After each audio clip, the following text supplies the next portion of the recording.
Hi, thanks for joining us. Today, I want to welcome Andie Newton, a USA Today best-selling author. Um, I love all your books, Andie. So you've written actually several historical novels. I've read them all. I love them. So there's Thank A you. Child for the Reich. I can't say that. The Girls from the Beach, The Girl from Vichy, and The Girl I Left Behind, and the most recent one, of course, which is The Secret Pianist, which I absolutely well, I've loved them all actually. So I was reading up about you before I introduced you, and so I know you live in the Pacific Northwest, which sounds amazing. But I also saw that when you're not writing, you do trail running in the desert. I That's do. that sounds like some like Olympian sort of thing. You must be Well, incredibly fit. because I live in Washington State, and I think most people think that the entire state is like lush and green and rainy all the time. But my side of the state is the eastern side of the state, and it is a desert. And it is dry. And like today, it's 110 degrees, and I looked that up, and that's about 46 degrees Celsius for A you lot. guys. That's a lot for anyone Um, in the UK. It's just sagebrush and rattlesnakes, but we have some mountains, but they're hills with desert trails and trail running. And yeah, I love it. It's nice. I haven't actually had a chance to do it lately. But yeah, I love it. I It, suppose it that it's good for whenever you have writer's block and you go for a run. All of a sudden everything makes sense. you're very good, and very, yeah, that's very good of you. I mean, I tend to walk the dogs for like half an hour or something on the beach or something to me, but it does help going for a walk for me. I've Yes. never been madly athletic in any way at all, at all. So I was wondering. So with all your books, they're all about very strong women, aren't they? Yes, they are. Um, Yeah. and I've learned something new from each one. That they're not, so it's not like I've never read one of your books, thought, oh, I've read this sort of thing before. Where do you get your ideas from? They're fantastic. I mean, so for The Child for the Reich, oh my God, that broke my heart. I never even knew that happened. So Yeah, can you either tell did us a bit I. about that? Neither did I. And I think I think this happens to everybody when you're writing a book. And there's a little bit more, there's research going on as you're writing the book. And with World War II, you stumble on one fact, you kind of go down this rabbit hole to Yeah. other facts. And I saw a picture of a child getting abducted.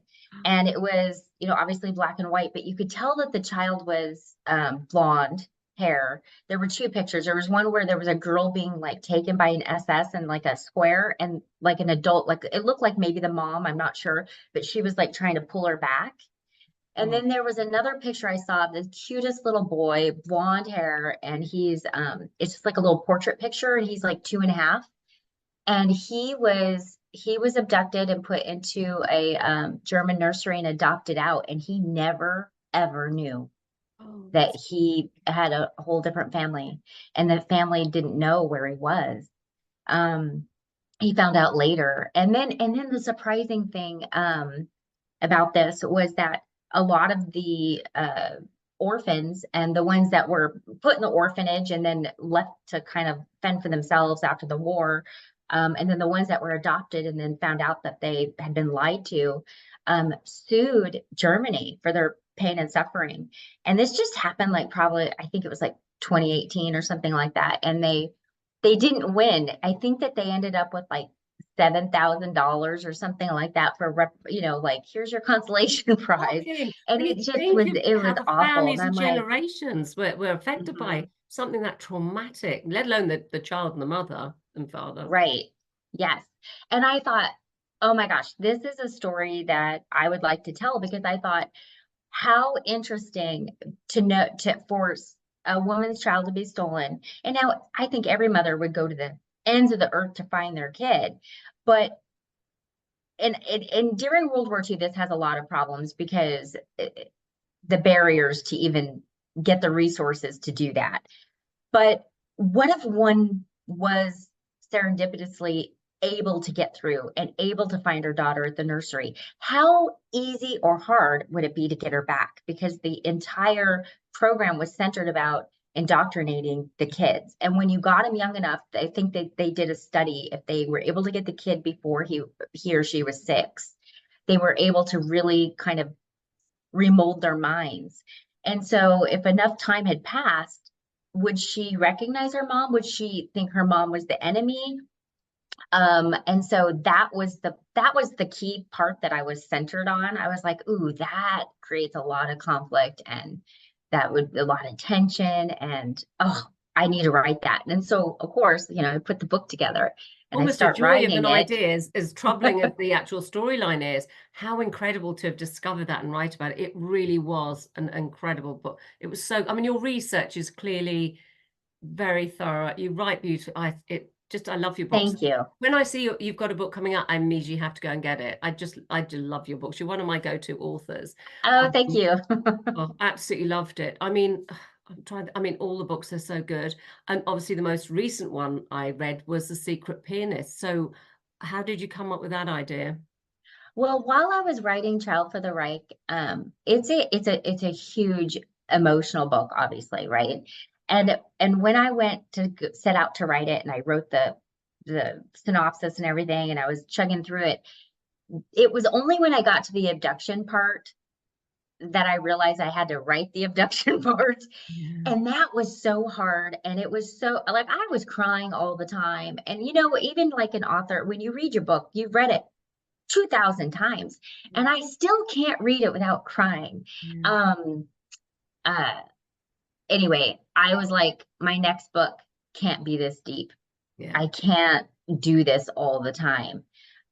So I wanted to write something that was still gritty, still had emotion to it, but had a more uplifting and hopeful ending. Of course, Child for the Reich does have hope and redemption in it. But I wanted something that had more of a romance. I wanted a romance thread in there, and something that would leave me not in tears at the end. Yeah. Of course, Child for the Reich, it's not like, I guess it's kind of like bittersweet tears at the end of that one. I wanted The Secret Pianist to be more of like, oh my gosh, there's hope. Yeah. Like, I really, I just wanted that. And so that was and you've read it. So, hope is the theme. And it's talked about throughout the book about having hope. And so a lot of people don't have it, and they don't have faith. And so that's where I went with that. And that was kind of why I wrote that book. It's about messenger pigeons. And I had found that, So I clever. don't even know how I found that out while I was writing Child for the Reich. I found out about the messenger pigeons, and I was like, okay, I got to do that, because I did some quick research and I didn't find any fiction books that had that. And that's I love that though. I love that you discover something different and something I would never have actually even thought about. And then think, oh God, I never knew about this. I love learning something as well as being entertained by the story, and having that escape and story. I love learning something in a book as well. I think that always adds a special dimension to it too. Yes, yes, I agree. And I try to make obviously it's fiction, and there's going to be circumstances that are like unlikely, but how many real stories do you hear where you're like, wow, I can't believe that happened. And So so, true. and it's also entertainment. This is fiction. So there are certain situations where it was like, well, it might be a little far-fetched, but my job when I put all my books is to make it plausible. I think I do a pretty good job there, because I don't want to read something that is so unbelievable. But I also, The Secret Pianist came about whenever, after I found out about the pigeons. I found out that there was a group of musicians in Paris, and there were 6 of them. One of them was a woman. And that's kind of where the inspiration ended, because their story was completely different than my main character. But I was thinking that woman's career pretty much turned on its head when World War II started. And for her to be a woman and in Paris, and being a composer and a songwriter, that had to have been devastating. Yeah. And I was like, well, what if you put all your time and attention into, and for me, I was thinking about like a book, and my character put it into her composition, and it was like this was her life's work. This was going to be her break into fame. And then the war comes and she can't use it. It's done. Her career's done. Um, how is she going to use that? How is she going to Yeah. use this composition? And so she has a choice. And that's where I put the pianist part into that book. Oh, but I love that because it was that theme running through it, and you feel that heartbreak for her that she doesn't have that, and obviously her composition and all that. That was beautiful. Yeah, oh gosh, yeah, it's very clever. I think sometimes when you're researching, like you say, I think a lot of time people would say, you know, if something strange happens, they say, "Oh, you should put this in a book." I can't put that in a book. I won't be allowed to because people say that would never happen. Yeah. And in the most Yes. recent one I had out, I know there's something in there people can say that wouldn't happen, and it actually does, or it did because Yeah. somebody told me that it happened, so I know it happened, and I actually put that in my author notes at the back. But yes, a lot of the time you're not allowed to write some things because they are, you know, probably they sound too far-fetched, even though no, that really did happen. Yeah, Yes. And but there's it's an incredible amount of research that goes into these books. And I think it's interesting where sometimes I'll read reviews where people will just off the cuff go, I don't believe this happened. And I'm like, well, that's okay. But I do put things in my author's note yes, that says, yeah, it did happen. it did And happen. sometimes, you have to fudge on certain dates. Like, there was a family that I was inspired for the Secret Pianist. They were in Belgium, and they found a messenger pigeon, and then they had to get together and decided if they were going to use it or not. And some of the family wanted to use it, meaning send messages to England, and some of them were like, let's eat it because I Yeah. don't want to get in trouble. And so that happened literally a few miles from where my story was set. Because I wanted it to be in France and I wanted it to be three sisters. Mm. I also, there's a component with them always on a clear day might be able to see, the white cliffs of Dover. And like, it's just like freedom is just right there. I wanted that. And yeah, and so I think the other day I got a review that was like, well, this wasn't based on the real people because it was in France. And I'm like, hey, it's entertainment. This isn't a nonfiction book. Um, were you entertained? I hope so. Listen, I've I had don't know what to do people with that. about my Georgina Troy books. We drive, our speed limit is 40 miles an hour. I was born here, and apart from a year and a half living in South Africa, I've always lived here. And I've had somebody who clearly has never been here reviewing, give me a low rating for one of my books, saying clearly the author has never been to Jersey because it's in Europe, and they would know that they drive at kilometer miles an hour. I thought, okay, whatever. You know, but you will get people who like to show, you know, they're really clever and how you're wrong. And actually, no, I'm not wrong because I wouldn't put something in there that, you know, unless I checked it first. And if, like you say, if a date's different or something, you will make a note at the end to say, oh, I had to do this because of that or something. But yeah, yeah, a lot goes into these things to the A research. lot goes into them. Mm. Yeah, I know. I'd say it's so when I get reviews like that, I just kind of scratch my head and I'm like, okay, I don't, I I don't, don't sort of worry anymore. Are you right back in the day when I first started, it's like, oh no, they think this, whatever. Now I think, oh, obviously you want everybody to enjoy your books, and it's upsetting if somebody doesn't.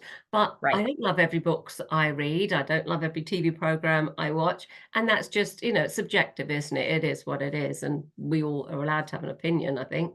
Um, so what are you working on now? Can you tell us what you're working on now? Well, it's kind of top secret. I don't actually like talking about my books No, no, while I'm don't writing talk them. about it if you absolutely not. I know I'm a bit the same. Yeah, and it is when you're if you're quite new into it as well, into the writing it, which I am with mine, it's like yeah, I don't actually know everything of which way I'm going. I mean, I know for the Poppy Sisters, for example, when I wrote the first draft, Charlotte, my editor, came back and said, no, I wanted one of the two sisters to actually kill herself, which is not very pleasant, but she'd been through a lot. And Charlotte said, No, the world has been through far too much. We need it to be a little bit more upbeat. I don't really want, I don't think that works well with books. I obviously had to rewrite that. And she was right. She was right. Afterwards, I realized, no, no, that's right. I do go by what she says because she does know her stuff. Right. So yes, I think sometimes you start with a book and think you know where you're going with it.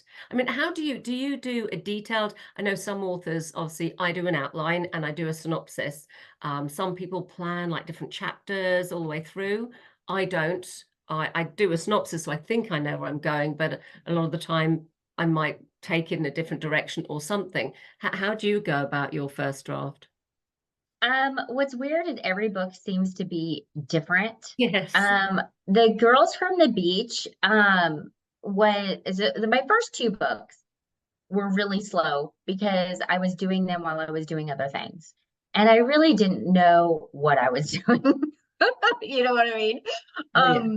Though I think I love those books, but like as I'm writing them, it took years because I kept going First one back took and 4 years. Yeah, 4 years yes, the first one. Yeah. yes, because you write, I don't know, you could finish the book and then realize, oh, I was supposed to format it this way. Like in Yeah. other words, like themes and beats and everything. So then you go back and you change it. So then by the time that I had sold those two books, it was like, oh, it was a 3 book contract. So I had to write a third book. And by then I had it down.